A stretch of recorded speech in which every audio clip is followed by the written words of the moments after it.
You know, it's no secret that I oppose President Biden's tax proposal. I think it's bad policy that would undercut growth and derail American prosperity. But one of the worst parts of the President's plan is the provision requiring financial institutions to report their customers' transactions of $600 or greater to the IRS. That means anytime an American pays a bill, makes a deposit, transfers funds, or makes a purchase of $600 or more, their bank, credit union, or financial institution would be forced to report that data to the IRS. Opposition to this proposal is deep and bipartisan. I don't care if you're a Republican, Democrat, Independent, no one wants the IRS looking over their shoulder every time they make a financial transaction.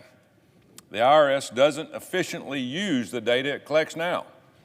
Why in the world would we give them more information? If the IRS has reason to believe you're not paying all that you owe in taxes, they have the ability to audit you. They don't need any more private financial data on any of us. I want to be very clear. What President Biden is proposing here is as close to policy from Communist China that we've seen in the United States. In oppressive regimes like Cuba and Communist China, we've come to expect a surveillance state where the government has access to every part of a person's life. Now, Joe Biden wants to bring that here to America. Let me explain what the Biden administration and Democrats in Washington are proposing. Democrats want to open your bank account to federal agents. Under Joe Biden's America, the federal government's authority would be vastly expanded so the IRS could get a look at any account over $600. The madness doesn't stop there.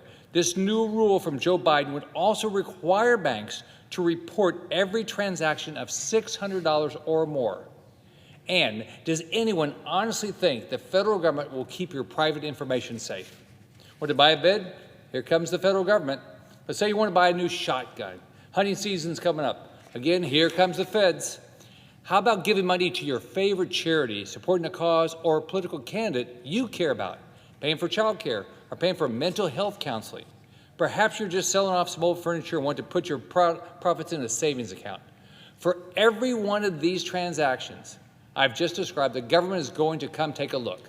You know, every year I travel, visit every county in the state of Indiana, 92 of them.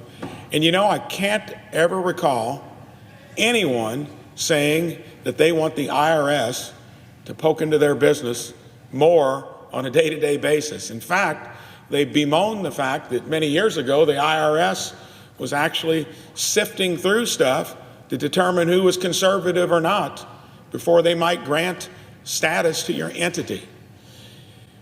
We've gotten to a point, and I think Senator Tuberville and Scott have eloquently laid out the details. I want to take a little different approach.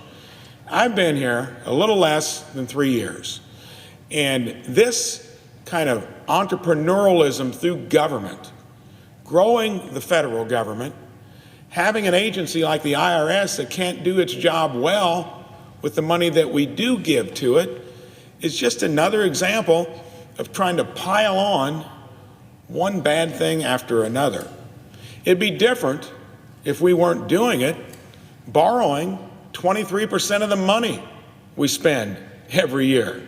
Imagine that in your own household, in a state or local government. A business, you'd be laughed out of the banker's office if you did that and then wanted a loan to cover it and then do it the next 10 years. Doesn't work anywhere else. Every American should be disgusted and furious by this insane overreach of the federal government. Think about the private, personal information the government would have access to. It's incredibly intrusive, and Joe Biden wants to make it nearly limitless.